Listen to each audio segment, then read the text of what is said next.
மத்திய அரசுல ஒரு பெரிய பப்ளிக் செக்டர் அண்டர்டேக்கிங்ல மிக உயர்ந்த பதவியில் இருந்தவர். சென்னையில ஒரு மிகப்பெரிய துறைமுகத்துல விழிப்புணர்வு அதிகாரி, விஜிலன்ஸ் ஆபீசர், உயர்ந்த பதவியில இருந்த நபர் இன்னைக்கு 1.5 கோடி ரூபாய் இழந்து நிக்கிறாரு. அவருக்கு பணம், அவருக்கு மனைவிக்கு பணம், நகை எல்லாத்தையுமே வித்து நிக்கிறாரு.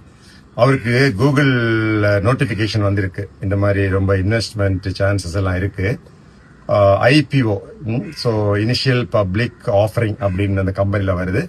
இப்ப குறைஞ்ச விலைக்கு நீங்க வாங்கலாம், உங்களுக்கு வாங்கி தரேன்னு சொல்லி கொஞ்சம் கொஞ்சமா 1 லட்சம், 2 லட்சம், 30 லட்சம், 40 லட்சம் அப்படின்னு சொல்லிட்டு அவரு கிட்டத்தட்ட 120 லட்சம் ரூபாய்க்கு இந்த இன்வெஸ்ட்மெண்ட் வாங்கியிருக்காரு. அவருக்கு கணக்குல எல்லாம் அவங்க சரியான கணக்கு காட்டுறாங்க. அந்த கணக்குல அவருக்கு கிட்டத்தட்ட 4.5 கோடி ரூபாய் வந்தாச்சு. இப்ப இந்த 4.5 கோடி ரூபாய் நான் திருப்பி எடுக்கணுங்க, எனக்கு திருப்பி அனுப்புங்க அப்படின்னு சொன்ன உடனே, இல்ல அதுக்கு வந்து நீங்க 10% நீங்க கமிஷன் கட்டணும்.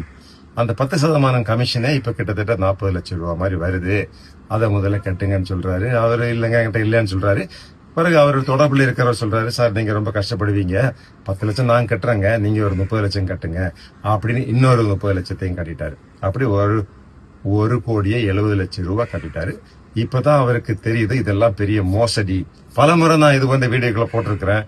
இந்த மாதிரி முதலீடு மோசடிகள் எல்லாம் போய் நீங்க ஷேர் இன்வெஸ்ட்மெண்ட் பண்றோம்னு சொல்லி ஏமாந்துடாதீங்க, மிகப்பெரிய மோசடி நடக்குது அப்படின்னு. இருந்தாலும் இவ்வளவு உயர்ந்த பதவியில இருந்தவரே ஏமாந்து நிக்கிறாரு.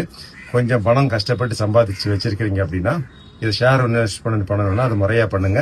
இது போல நோட்டிபிகேஷன் வந்த இடத்துல போய் அங்க சேர்ந்து பணத்தை இழந்து தவிக்காதீங்க. ஒருவேளை ஏமாந்துட்டீங்கன்னா உடனடியாக 1930 www.cybercrimes.gov.in இதுல உடனே ஒரு புகார் பதிவு பண்ணுங்க.